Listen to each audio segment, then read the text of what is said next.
If you're trying to finish up your end of the year reading goal with queer books, this video is for you. Hi, I'm Alex. This is Books and Paperbacks, where I love to share about queer books. One thing about me is I love short books, so if you're trying to finish up your reading goal for the end of the year and you need something short, I've got you covered. If that is you and you're trying to finish up your end of the year reading goal, let me know your progress down below. What are you trying to finish? I would love to know. Since I love short books, I have compiled over 20 recommendations for you. If you're looking for any of the titles, I will have them linked down below with an affiliate link. This is no extra cost to you, but it really helps out my channel if you buy any of the books that I recommend by using my link. If you're looking for something specific, check the chapters on this video.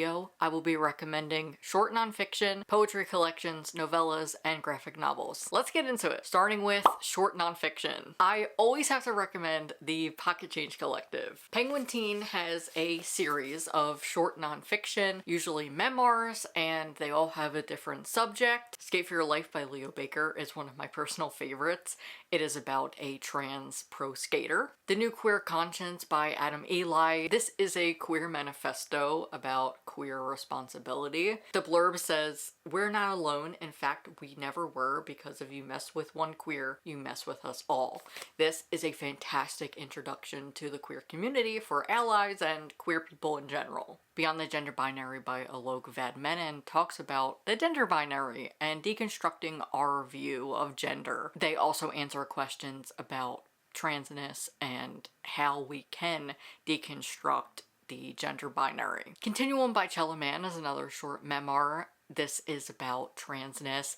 He is genderqueer, deaf, Chinese, Jewish, and queer. And I really love this one. This talks about transness, coming of age, coming into his trans identity, and intersectionality. I absolutely love this. And last on the nonfiction front is Breathe by Maya Kobabe and Dr. Sarah Pietzmeyer, and this is all about chest binding. I really enjoyed this. This is a graphic novel. It shares different stories from trans people in different generations and how they bind, and it also talks about healthy binding and tips for binding, and I am so glad that this exists. Next up is poetry, and continuing the trans joy train is There Are Trans People Here by H. Melt. This is literally one of my favorite poetry collections, and it oozes trans joy, liberation, and if you're just looking for some trans joy right now, pick this up. Grief Slut by Evelyn Berry is a poetry collection I've read this year. I have a copy, I just don't know where it is right now, but this is from TikTok poet and trans woman Evelyn Berry, who I adore. This poetry collection tackles different subjects, specifically grief, masculinity, transness, and also childhood nostalgia. One of my favorite poems is about her rekindling with a childhood friend, and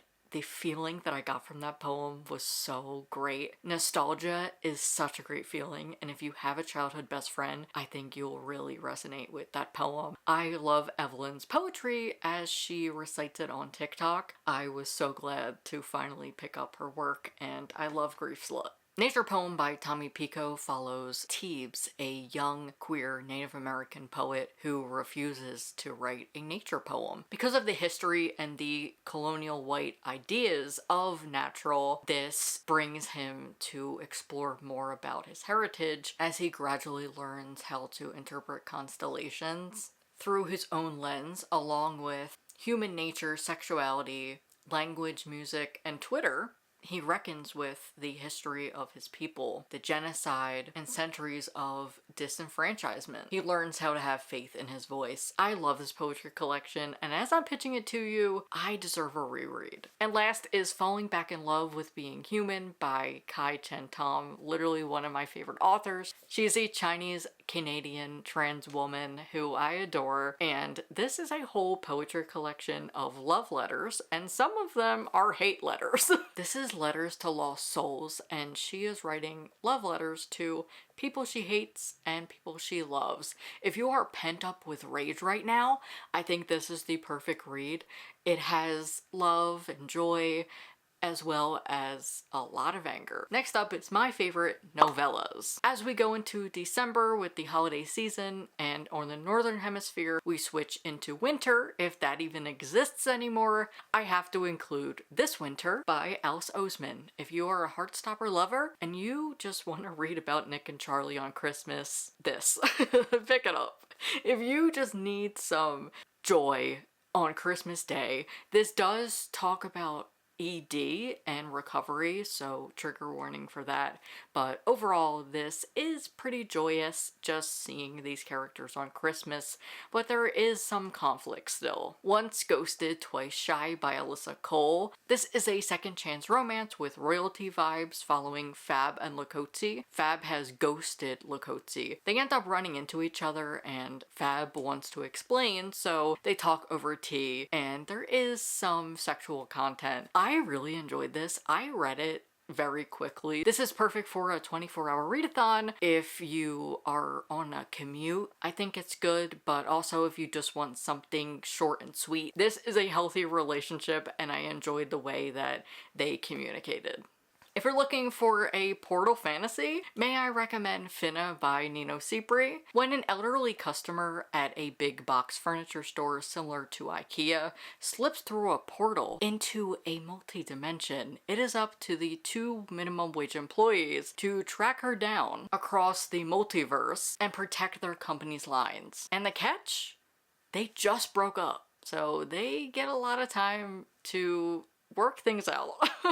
As a writer myself, I love these type of scenarios where you're putting two characters who absolutely hate each other, don't want to talk to each other, into a really big scenario. This was so fun, so if you're looking for a fun portal fantasy that is set at IKEA, highly recommend this. But if portal fantasy isn't your thing and you're looking for a cozy sci-fi with tea monks and robots, may I suggest the Psalm for a While Built duology by Becky Chambers. It is a cozy sci-fi following a tea monk who is non-binary and a robot. If you're looking for a book to give you hope for the future, Psalm for the Wild Built is it. The robot Mosscap is adorable and I really enjoyed this series. I read it for a readathon and it was super quick. The audio is great and I just love this series so much. Another near future story is Upright Women Wanted by Sarah Galley. This is a pulp western following librarian spies. It is explicitly anti-fascist and a near future story with so much queerness. I love this. Speaking of westerns, I have a T for T romance western, Caroline's Heart by Austin Chant. This follows Cicely, a trans woman who can cast spells. She lost her soulmate many years ago and she's kept her heart hoping that she can bring her back to life. But when she meets a cowboy who is also a trans man in a saloon and he is injured, she brings him back to health. This is so romantic. I love it a lot. And last for the novellas, I have to recommend Free Agent by Robin Covington. This is one of my favorite hockey novellas. It was a part of an anthology she was in, but she sells the novella separately now. James D.C. Washington has recently won the Stanley Cup and he is taking it to a group of hockey organizations that work with queer youth, and he is about to enter free agency, but he's also seeing another player, and there is a lot of romance here. If you like Achillean romances with hockey, I highly recommend this. I feel like it's so underrated. I think because it was in the anthology. It was published in 2018, but I still love it and I would love for more people to know about it, so I'm including it here. And last is graphic novels. My camera's currently beeping at me and it's about to die any second now, so I'm actually going to pause here, charge it, and I will be back with the rest of the recommendations. Eventually. Camera's charged. Let's talk about graphic novels. Starting with the Backstagers, which is one of my favorite series, we're following Jory, who is transferring to an all-boys high school. He's trans. I love that representation so much. He's taken in by the stage crew, and we get a peek behind the curtain to a magical world. I love this so much. It is so fun, and it is definitely great for a weekend read. Next is Squire by Nadia Shamas. This has found family. It talks heavily about colonization and relearning your history. Isa thinks she's doing good by becoming a knight. She's always wanted to. Knights are supposed to protect people, but once she gets further along into the trials and the boot camp, she is mistaken. She learns that this is not what she wanted. She was told something completely different. And I just love this. It is so good. If you love the found family trope and graphic novels, I highly recommend to pick this up. I can't remember off the top of my head if this has queerness. I believe I remember a sapphic romance on the side, but I could be completely wrong. I read this back in February, so please correct me if I'm wrong. Next is Stars in Their Eyes by Jessica Walton. This is following two queer Australian teens at a convention, and it is their budding romance. They are 14 and 15. Our main character, Maisie, is an amputee. She's bisexual, and our love interest, Ollie, is non-binary. Maisie and her mom attend a fandom convention so Maisie can meet her favorite actor, Cara Bufano, who is an amputee like her. She is so excited. Aside from the sweet budding romance, this talks about disability representation in media as well as in conventions in general. We get to see from Maisie's perspective how inaccessible conventions can be. She talks about the lack of seating and just being exhausted, and I think that this is very important to be aware of and also advocate for, because not many conventions are accessible for folks. If you're looking for a sweet graphic novel with disability representation, I highly recommend this. I read it this year and I had to pop it into this list. If you're still craving fall and Halloween vibes, my next recommendation has Sapphic Witches. This is Donuts and Doom by Balazs Lorenzi. I really adored this one, and I think it needs more readership. This is so fun. Like I said, there's a sapphic romance between witches, and we have magic, a lot of chaos, a pet snake, and of course, donuts. I love this so much, and I highly recommend it. Last is Death Threat by Vivek Shreya. I've recommended this before, but I'm gonna recommend it again. Back in 2017, she started receiving hate mail and death threats, so she wrote a book about it. Using surrealism and satire with incredible illustrations from Ness Lee. I love how it talks about how easy it is for somebody to send off a death threat and not realize the implications that they are implementing onto somebody. This was published in 2019, but it is still relevant today. Any queer or trans person online realizes how brave it is for us to exist, because it can be really hateful out there. Any queer person online can relate to this because it is very brave for us to be visible. And I love the way it shows both parties, because I feel like when people send hateful comments, they don't realize the implications, and she's showing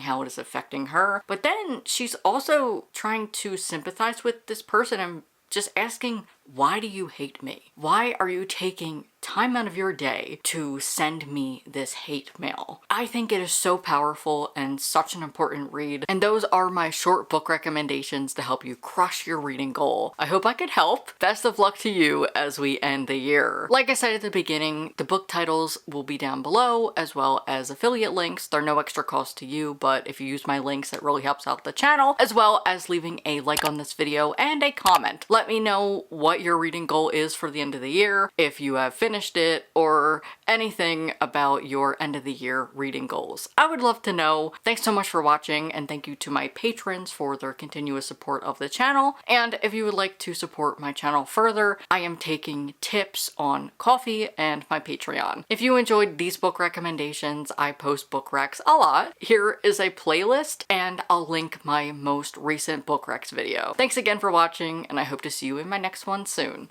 Bye.